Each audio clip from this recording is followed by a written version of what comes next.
तो प्यारे बच्चों, इसके बाद अपन समझते हैं कि मच और मैनी क्या होता है।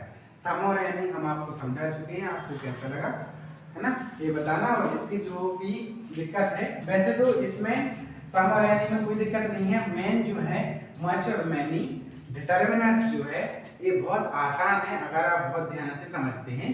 लेकिन डेप्थ में इनका क्या होता है, इनकी मीनिंग थोड़ी सी चेंज होती है ना। कहीं ज्यादा जो है, जैसे मच है तो मच अगर आप हिंदी में पढ़ेंगे तो मच का मतलब ज्यादा की जगह पे बहुत ज्यादा या फिर क्षमता से अधिक के लिए भी किया जाता है। तो अपन वहां हिंदी ट्रांसलेट इतना करेंगे नहीं, क्योंकि एग्जाम के पॉइंट ऑफ व्यू से जो आपका मच है वो मुख्य रूप से क्या है, फिल इन द ब्लैंक्स के रूप में पूछा जा रहा है अभी तक में, है ना। सेक्शन सी में तो अपन इसमें भी फिल इन द ब्लैंक्स के रूप में ही आपको समझा दे रहे हैं। ऐसे मैंने भी आपका ट्रांसलेशन में नहीं आ रहा है, ये भी मुख्य रूप से आपका फिल इन द ब्लैंक्स के रूप में आता है, इसलिए अपन इसको फिल इन द ब्लैंक्स के रूप में समझते हैं। सबसे पहले क्या है, मच जो है ये हमेशा नाउन जो है उनके आगे लगेगा। जो नाउन्स होते हैं, noun is the name of person, place और थिंग्स जो हैं, यानी कोई भी व्यक्ति का जो कुछ नाम है उसके नाम के आगे ही लगते हैं। बस इनके लगने की जो विशेषता है वो थोड़ी सी डिफरेंट है। जैसे मच है तो मच का यूज मुख्य रूप से, जो इसका यूज है वो यूज मुख्य रूप से जो मच है इसका है ऐसी चीजों के लिए जो अनगिनत हो।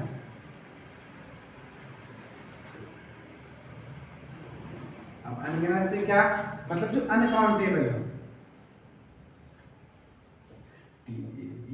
अनकाउंटेबल, यानी ऐसे नाउन जो अनकाउंटेबल हो, यानी गिनने योग्य ना हो। अनगिनत अच्छा वर्ड नहीं रहेगा, ना गिनने योग्य सही है, तो ना गिनने योग्य हो, यानी ना गिनने योग्य। ऐसे नाउन जो ना गिनने योग्य हो यानी अनकाउंटेबल हो, उनकी जगह पे मुख्य रूप से मच का यूज होता है।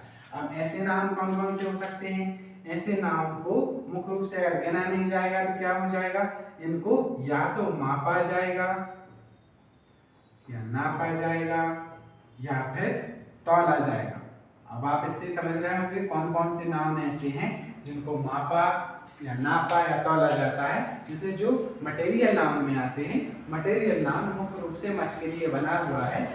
जैसे आप समझ लें, जैसे ऑयल है, मिल्क है, वाटर है, ये मुख्य रूप से मापे जाते हैं, तो इसमें आपका मच का यूज होता है।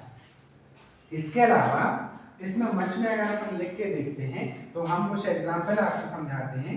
एग्जाम्पल के लिए जैसे फर्स्ट एग्जाम्पल देखें, जैसे रामू हैव ब्लैंक टी, जैसे ए लिखा है, Ramu have blank tea. Second आ जाएगा अपना, Kumar is eating blank food। Third आ जाएगा,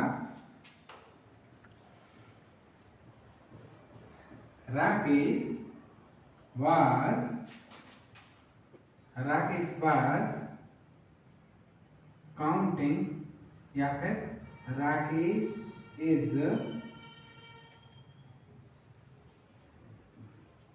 eating blank grains, grains, ठीक है, ये आ गया। ग्रेन्स यानी दाने होते हैं, है ना, या अनाज को ग्रेन्स बोलते हैं। तो अनाज भी इसमें नहीं आता है, अनाज को नापा या तौला जाता है, इस हिसाब से रहेगा। अब सबसे पहले अपन इसमें देखते हैं कि आपको पहचानना किस हिसाब से है। अगर आप इसको मुख्य रूप से पहचानोगे, यानी मच का यूज कहाँ होना है, कई बार क्या होता है ये फिल इन द ब्लैंक्स जो है इनके हिसाब से देखा जाता है ना। जैसे ये हेल्पिंग वर्ब है, हेल्पिंग वर्ब है, इनमें इस मच का कोई रोल नहीं है, इनको आप नहीं देखोगे, क्योंकि अधिकतर मैं बताता हूँ आपको कि आपको सब्जेक्ट की हेल्पिंग वर्ब से पहचान करके चीजें देखनी है, लेकिन ऐसा प्यारे बच्चों इसमें नहीं है। ये डिटर्मिनर्स है, यानी निर्धारक जो है ये मुख्य रूप से ऑब्जेक्ट से निर्धारित होते हैं। तो आप क्या करोगे, इनकी हेल्पिंग वर्ब पे नहीं जाओगे, किसी की भी हेल्पिंग वर्ब पे नहीं, आप इसके ऑब्जेक्ट पे जाना है। समझ में आया कि नहीं? आप इसको ऑब्जेक्ट में देखो कि ऑब्जेक्ट में लिखा क्या है ना? ऑब्जेक्ट के हिसाब से ही आप इनको लगा पाएंगे। अगर आप ट्रांसलेट कर पा रहे हैं तो आप आसानी से लगा सकते हो। अगर ट्रांसलेट नहीं हो पा रहा है तो आप क्या करेंगे, बहुत आसान तरीका है प्यारे बच्चों। अगर आप आराम से इसका ऑब्जेक्ट पढ़ पाओगे तो भी आप इसको आसानी से लगाओगे, कभी गलत नहीं होगा, है ना?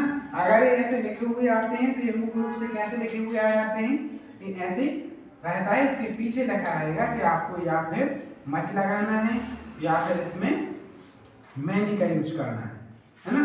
तो आपको ये ध्यान रखना है कि आपको ऑब्जेक्ट को देखना है। ऑब्जेक्ट में क्या लिखा है? टी। टी यानी चाय।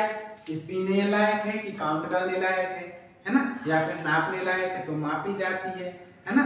या फिर लिक्विड है, मटेरियल नाम में आता है।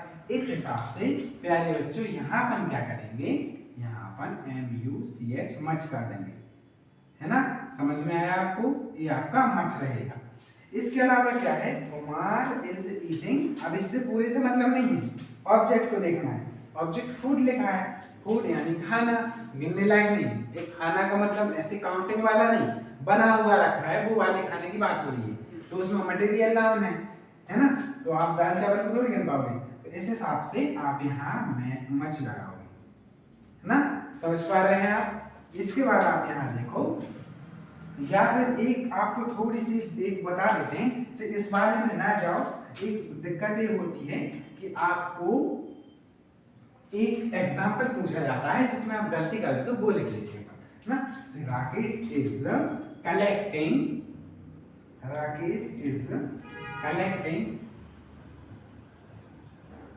कलेक्टिंग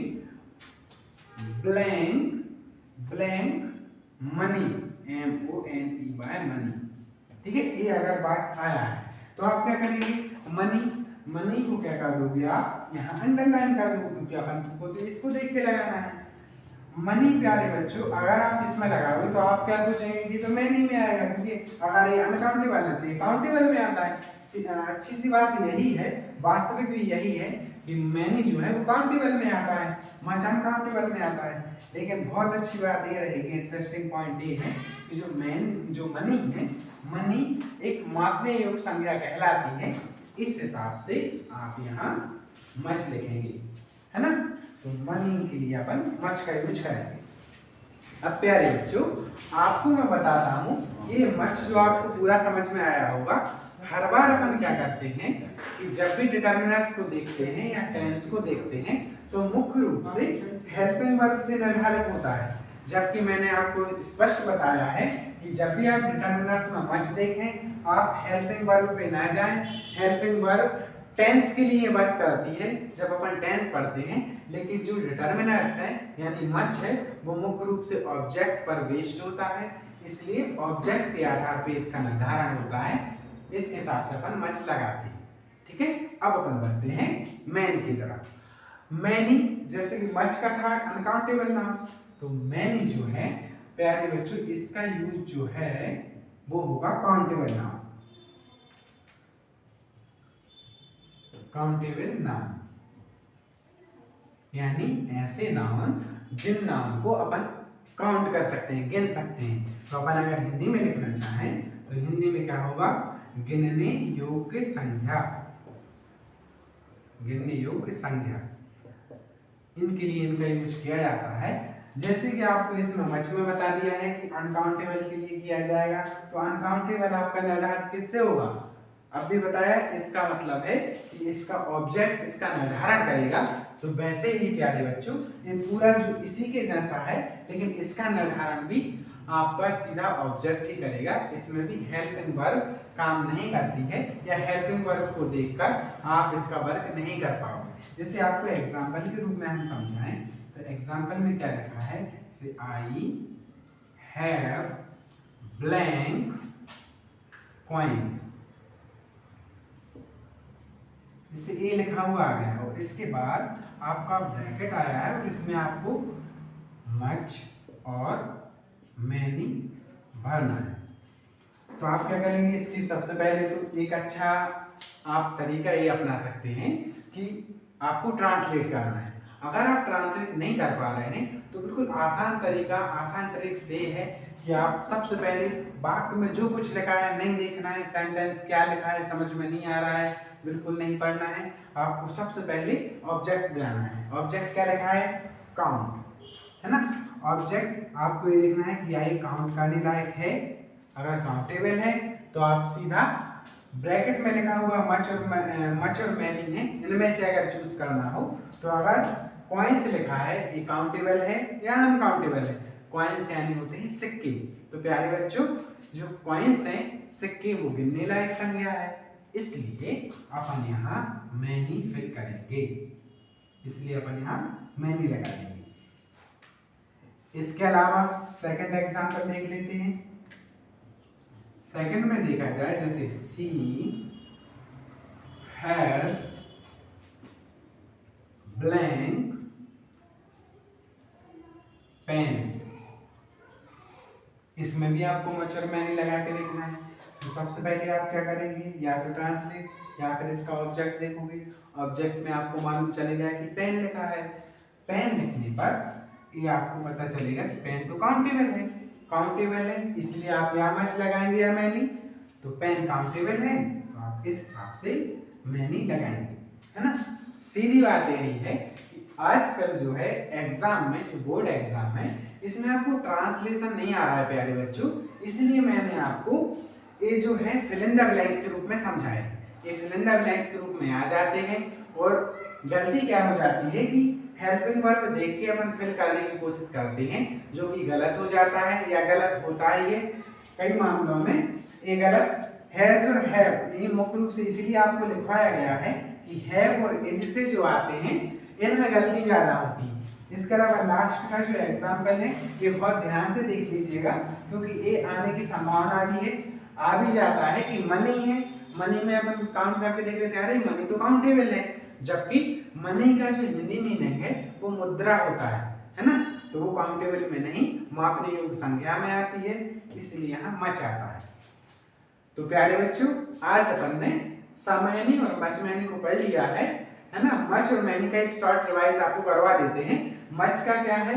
ऐसे नाम जो आप गिन ना पाए, यानी नापे जाएं या फिर तौले जाएं, वो सभी नाम बेसिक रूप से मटेरियल नाम मच में आएगा, और मटेरियल नाम को छोड़कर जो अन्य नाम है वो सभी मैनी में आ जाएंगे, यानी काउंटेबल नाम में आएंगे।